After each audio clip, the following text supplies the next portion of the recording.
Les gens ne te quittent pas parce que tu es triste. Ils partent parce que triste est la seule chose que tu veux être. Tu veux ta réponse? Tu veux savoir pourquoi tu n'arrives pas à être heureuse? Tu ne veux pas l'être. Déjà connue pour Dans les yeux de Billy Scott, son premier roman graphique en tant qu'illustratrice et scénariste, Zoe Thorogood a livré en 2022 ce qui est pour moi l'une des plus belles BD contemporaines avec sa deuxième création, It's Lonely at the Center of the Earth. Largement autobiographique, le récit nous plonge dans la vie de Zoé et son constant combat contre de violentes crises d'anxiété ainsi que de la dépression qui rôde autour d'elle et de son petit frère.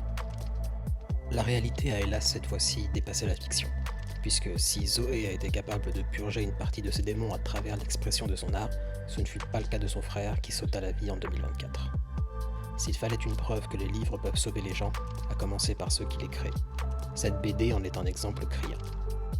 Sauf que la gravité du sujet et son traitement profond ne sont pas les seules raisons qui devraient vous pousser à lire cet ouvrage. En effet, Zoe Thorogood est avant tout une excellente illustratrice, capable de manier différents styles graphiques en fonction des besoins du récit. It's Lonely n'est pas qu'une suite de pensées sincères et, soyons honnêtes, assez intenses sur la dépression. C'est avant tout une histoire dynamique sur un personnage qui tente de comprendre pourquoi et comment elle finit toujours par perdre pied. Je ne pense pas qu'il soit utile d'avoir connu des épisodes dépressifs pour apprécier cette œuvre, tant elle possède les qualités intrinsèques à une bonne histoire. Mais je pense également que toute personne un peu perdue et sujette à des crises d'anxiété devrait mettre la main dessus à un moment ou à un autre, juste pour se sentir compris. Pour d'autres recommandations littéraires ou culturelles, rendez-vous sur le blog vagabondcosmique.fr ou sur la page Instagram du même nom.